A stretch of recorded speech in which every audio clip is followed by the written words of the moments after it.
Everything you think you know about the Wild West is wrong, not partially wrong, not slightly inaccurate around the edges. Wrong in the specific foundational structural way that a building is wrong when the blueprint it was built from was never accurate to begin with. The gunfights, the duels, the lawless frontier towns where men settled every dispute with a revolver at high noon. The lone cowboy in the wide-brimmed hat riding through a landscape of pure romantic freedom. The bank robberies, the outlaw nobility, the code of honor between men who lived by the gun. Every single one of those images was assembled from the raw material of actual events by the specific process of choosing which parts of those events to keep and which parts to discard. And the parts that were discarded consistently happened to be the parts that most completely contradict the image being constructed. This is what the Wild West actually was. 22 facts. Every one of them documented, every one of them changing the story you were told. Stay with this, because by the time this is finished, the frontier you thought you knew will be unrecognizable. Number 1. Gun control was strict. The town of Tombstone, Arizona Territory, the town whose name has become synonymous with frontier lawlessness, whose gunfight at the OK Corral has been dramatized in more films than almost any comparable event in American history, had a municipal ordinance requiring every person entering the town limits to check their firearms with the local law enforcement or a designated business. The ordinance was enforced. The Clantons and McClorys were in violation of it on October 26, 1881. That violation was the specific legal justification Virgil Earp invoked for the confrontation that produced the gunfight. The famous 30 seconds of the OK Corral were not a product of lawlessness. They were a product of law enforcement attempting to enforce a weapons ordinance.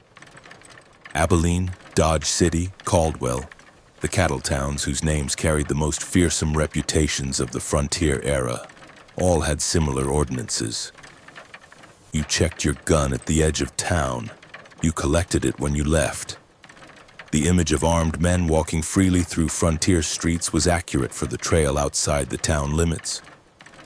Inside the limits, the gun was surrendered before the saloon was entered. The frontier understood something about weapons and community that the mythology replaced with something more dramatic and less true. Number 2, bank robberies were rare.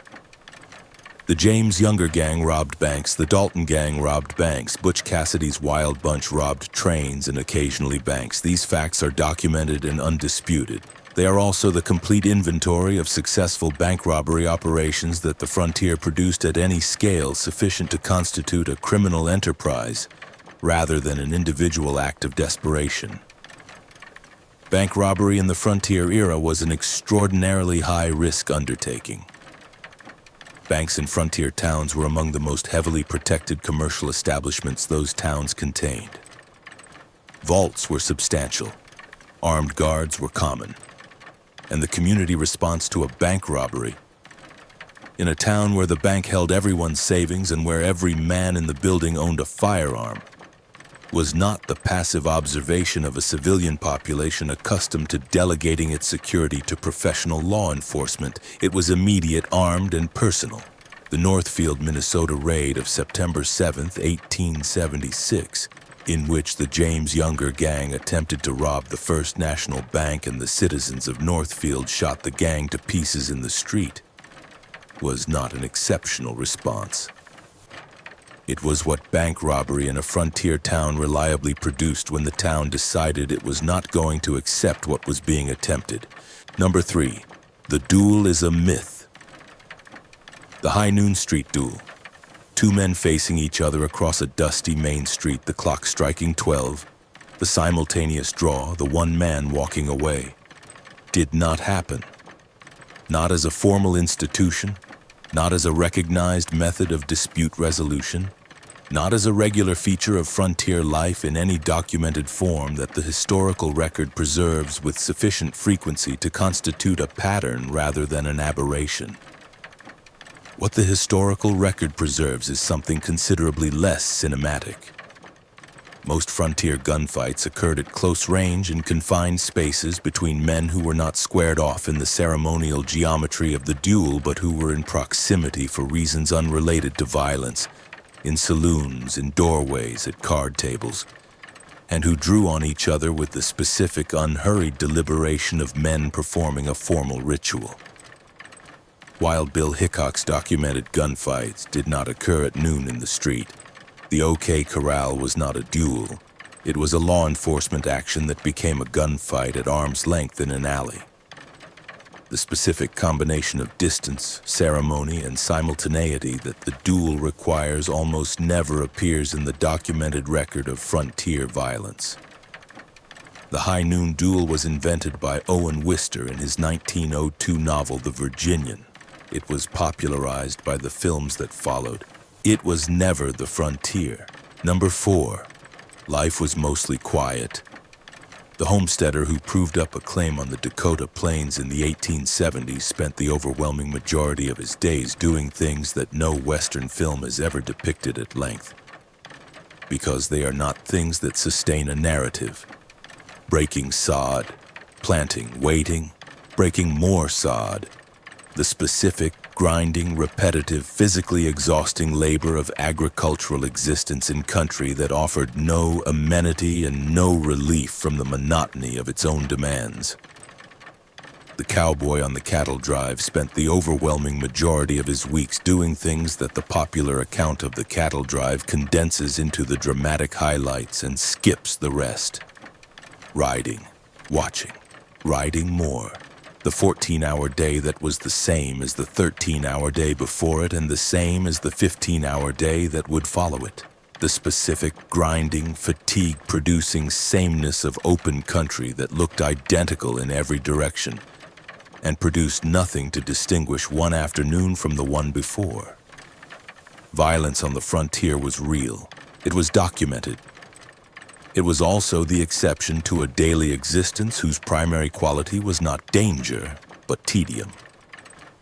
The specific psychological wearing tedium of isolation and labor that the people who endured it described in their diaries and their letters with the exhausted honesty of people who had no reason to make it sound more interesting than it was. Number 5. The era was short. The Wild West as a coherent historical period. The specific combination of conditions that produced the cattle drives, the open range, the frontier towns, the Indian wars, the specific social and economic architecture that the mythology built its image from, lasted approximately 30 years. 1865 to 1895.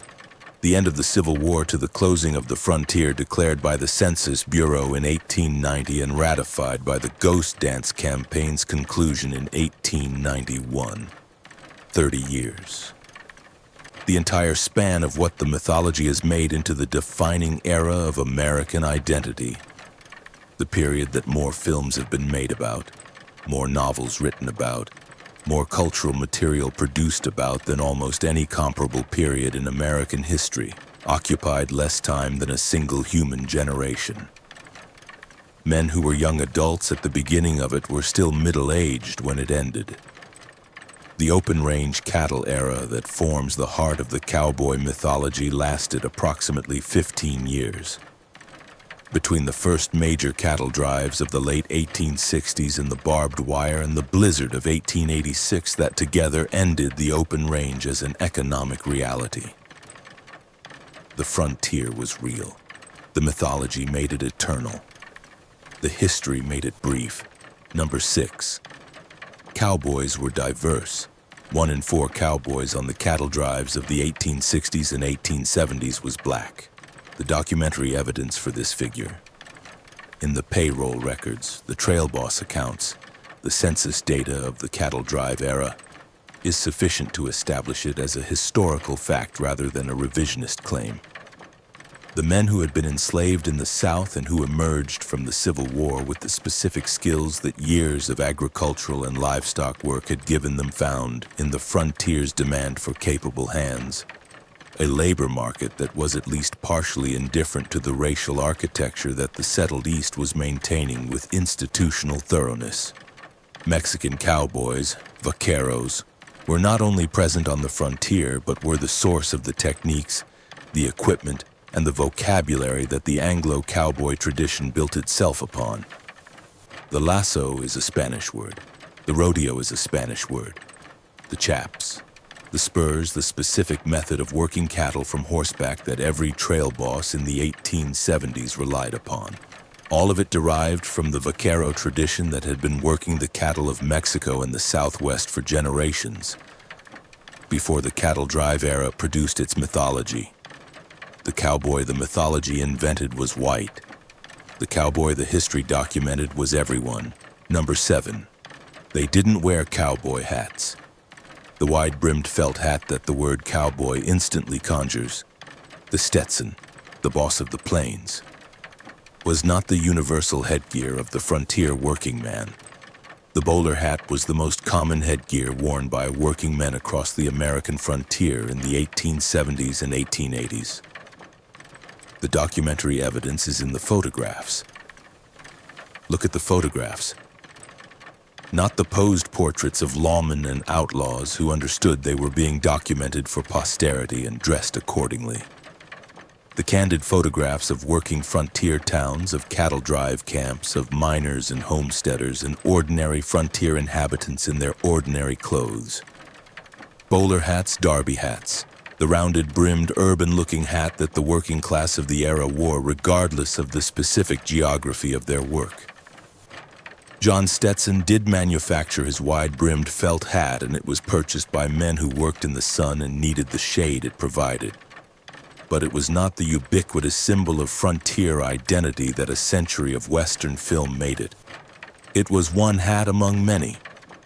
And in the photographs of working frontier life, it was frequently not the most common one in the frame. Number 8, they were mostly kids. The average age of the working cowboy on the cattle drives of the 1860s and 1870s was between 15 and 20 years old.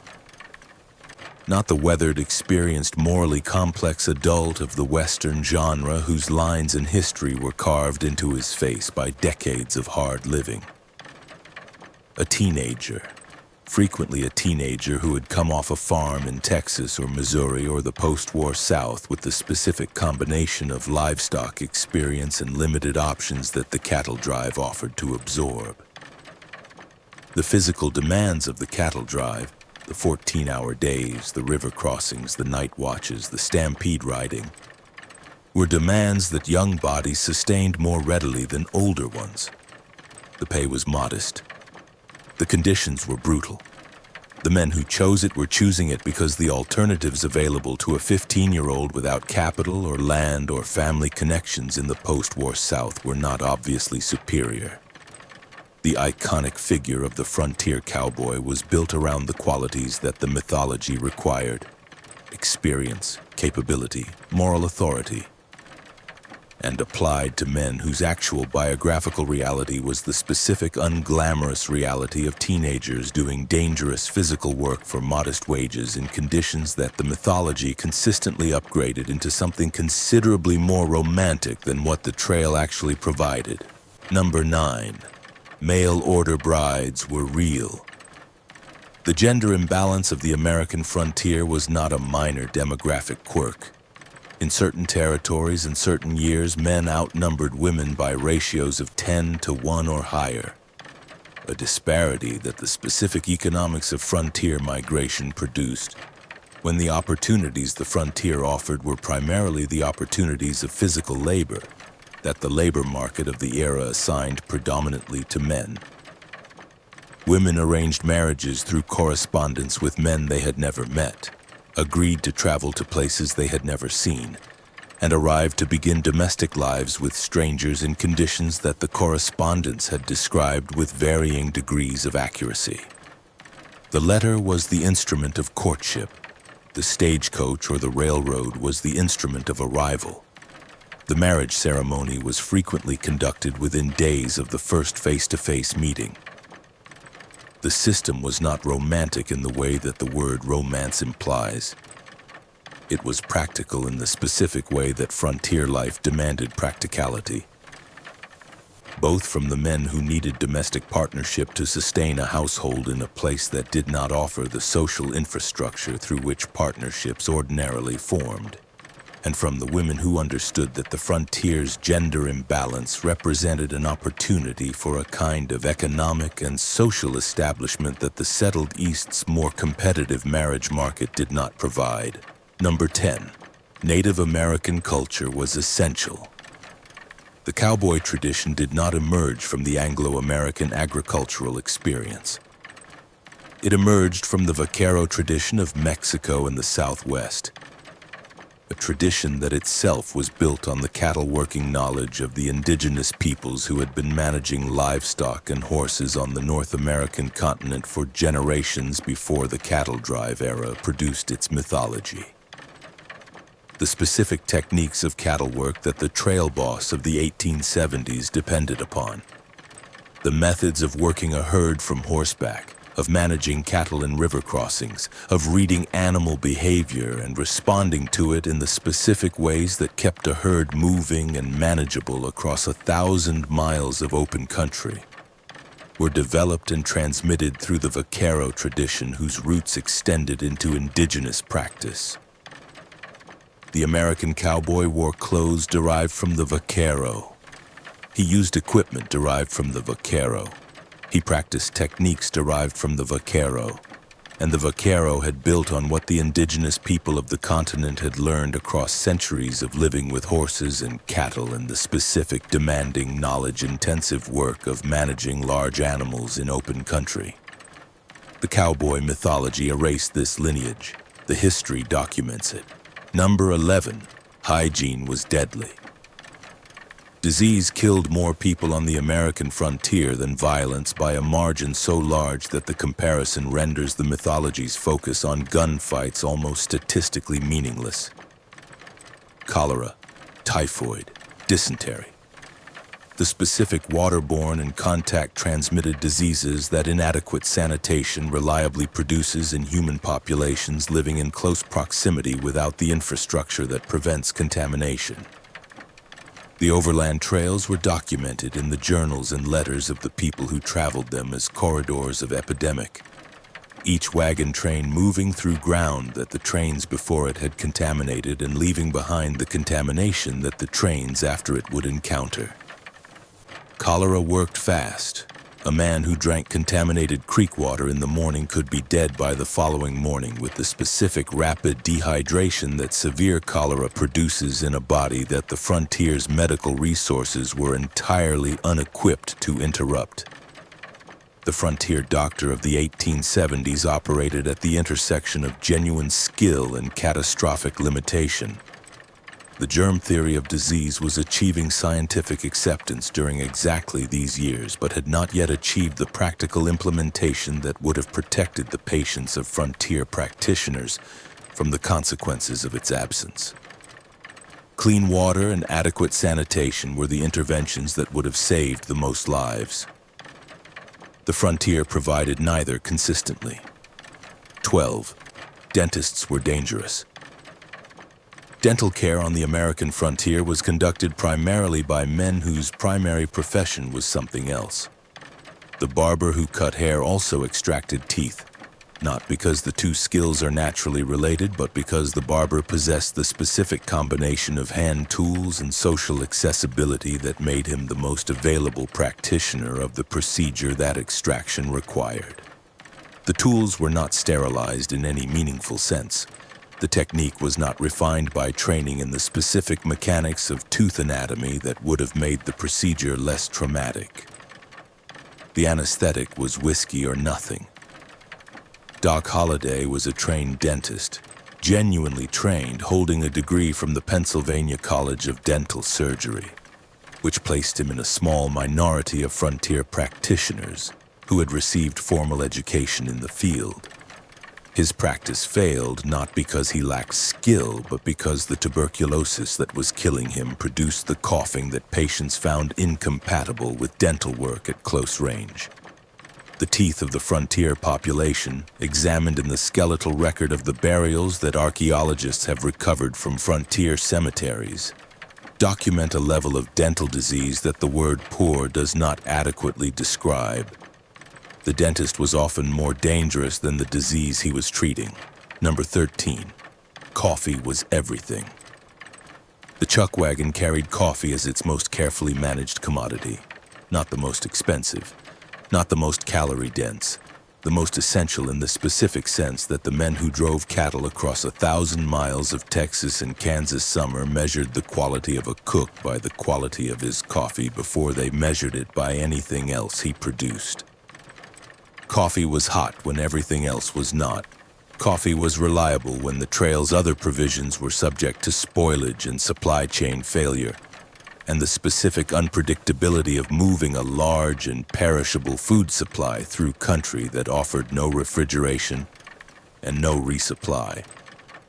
Coffee was consistent, the same thing every morning in a life whose consistency was otherwise measured in dust and cattle and the specific sameness of open country viewed from the same position on the same horse at the same hour for the 6th consecutive week. Trail accounts document coffee's priority in the supply calculations of the cattle drive, with the specificity of men who understood that the morale of a crew driving cattle through summer heat in Texas was a logistical consideration with direct operational implications. The cook who ran out of coffee ran out of goodwill simultaneously. The chuck wagon carried more coffee than any other single commodity by weight. This was not an accident. Number 14. Barbed wire changed everything. Joseph Glidden patented barbed wire in 1874. The invention reached the Texas plains in the late 1870s. By 1885, it had ended the open-range cattle economy that the preceding 20 years had built. Not gradually, not through a slow transition that the industry had time to adapt to, but with the specific, rapid, irreversible efficiency of a technology that solved a problem so completely that the world organized around the problem's existence could not survive the solution. The fence-cutting wars that followed were not metaphorical. Men rode at night with wire cutters and cut miles of fence in single operations, leaving signs on the posts warning against refencing. When the fenced operators sent armed guards, the fence cutters organized into larger groups and shot at the guards. The Texas legislature eventually made fence cutting a felony and made the fencing of public land illegal. Both laws targeting both sides of the conflict simultaneously. The barbed wire did not care about the legislation. The fencing continued. The open range died not in a single dramatic moment, but in the accumulated weight of 10,000 fence lines drawn across country that had been open and was now closed. The cowboys who had ridden free through that country for 20 years rode into it now and found wire where there had been horizon. The horizon was still there. The freedom to ride to it was not. Number 15. Rot-gut whiskey could kill you. The whiskey served in frontier saloons was not the aged, barrel-matured spirit that the word whiskey implies to a palate formed by the commercial spirits industry of any subsequent era. It was frequently not whiskey in any meaningful chemical sense. Frontier saloon operators facing the specific logistical challenge of supplying alcohol to remote locations across supply chains, whose reliability varied with the season and the terrain supplemented their inventory with whatever the available chemistry permitted. Turpentine, tobacco juice, gunpowder, ammonia, cayenne pepper. These additions to the base alcohol, which was itself frequently of a quality that the commercial spirits trade of the era would not have certified for consumption, were not universal, but they were documented in the accounts of frontier travelers and journalists with sufficient frequency to establish them as common rather than exceptional. The specific compounds used varied by operator and by availability. The common denominator was that they made the diluted base alcohol taste like something, and that the something they made it taste like was occasionally lethal. The term rot gut was not hyperbole. It was a medical description of what the substance produced in the digestive systems of the men who consumed it in quantities that the frontier's social architecture reliably produced at the end of a trail drive or a mining shift. Number 16. Gambling was the main job. The professional gambler was not a peripheral figure in frontier town society. He was frequently one of its wealthiest residents and one of its most economically central. The operator of the primary recreational enterprise that the frontier town offered to a population of young men with wages, limited options, and the specific appetite for stimulation that weeks of monotonous labor on the open range or in the mining shaft consistently produced.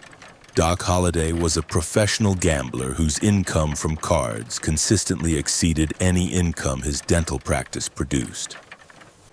Bat Masterson dealt faro. Wyatt Earp's primary source of income across most of his career was gambling operations, not law enforcement. The moral architecture of the frontier mythology placed the lawman above the gambler in the social hierarchy of frontier respectability. The economic architecture placed them in the same room, frequently at the same table. The gambling hall was the frontier's financial institution in the specific sense that it was where cash moved most reliably and in the largest quantities. The men who operated it understood mathematics, human behavior, and risk management with a sophistication that the frontier's limited formal economic infrastructure had not produced anywhere else in the same combination. Number 17. Isolation was torture. The homestead on the Dakota Plains in January. A sod house. A family. The nearest neighbor 3 miles away across ground that the blizzard has made impassable. The nearest town a day's ride in conditions that the blizzard has made suicidal. The darkness arriving at 4 in the afternoon and staying until 8 in the morning and containing in its hours everything that the daylight hours had not resolved and would not resolve. The psychological toll of frontier isolation was documented in the letters and diaries of the people who endured it with the specific understated language of people recording something they did not have an adequate clinical vocabulary for. What they described: the crushing weight of weeks without human contact, the specific quality of a silence that the wind did not break but only deepened, the gradual erosion of the sense of self that sustained social contact maintains and that its absence undermines, would be recognized by a contemporary clinical psychologist as the documented symptom cluster of severe isolation-induced psychological distress. The frontier did not produce the rugged, self-sufficient, psychologically stable individualist of the mythology. It produced people who endured psychological conditions that the mythology's celebration of independence made impossible to acknowledge, and that the isolation made impossible to address. Number 18. Buffalo hunting was an industry. The destruction of the American bison herd between 1870 and 1885 was not a byproduct of Western expansion. It was a policy. General Philip Sheridan stated it publicly and without embarrassment. The buffalo hunters were doing more to resolve the Army's problem with Plains Indian resistance than the Army's campaigns had managed. They were destroying the commissary, removing the material foundation of a way of life that military force had repeatedly demonstrated. It could not remove through military force alone. The hide hunters who moved onto the southern plains in the early 1870s operated with the industrial efficiency of commercial extraction. Organized teams, relay systems, the railroad carrying product east in volumes that the market for industrial leather could absorb without satisfying. A skilled hunter working a good stand could kill 100 buffalo before the herd moved. The carcasses were left where they fell. The bones were eventually gathered by settlers and shipped east for fertilizer. One final commercial extraction from animals whose every other useful dimension had already been removed. 30 million buffalo in 1870, fewer than 1,000 by 1889, 19 years.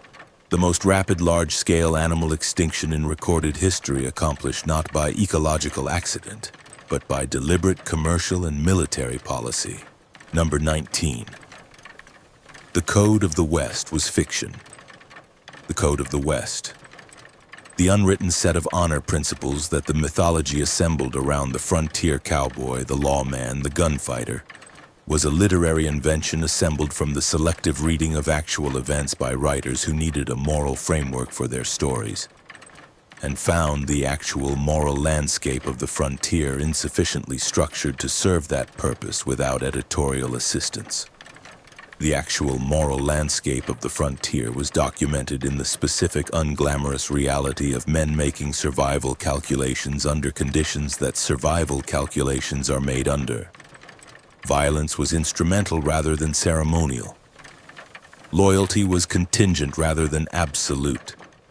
The code that the mythology required: you never shoot a man in the back, you always give a man a fair draw, you protect women and the weak, was honored in specific documented cases and violated in specific documented cases with approximately equal frequency, which is the specific undramatic pattern of moral behavior in human populations that the mythology replaced with something more narratively useful. The frontier produced men of genuine courage and genuine decency. It also produced men whose relationship with courage and decency was entirely situational. The mythology sorted these men into heroes and villains. The history documented them as people, them as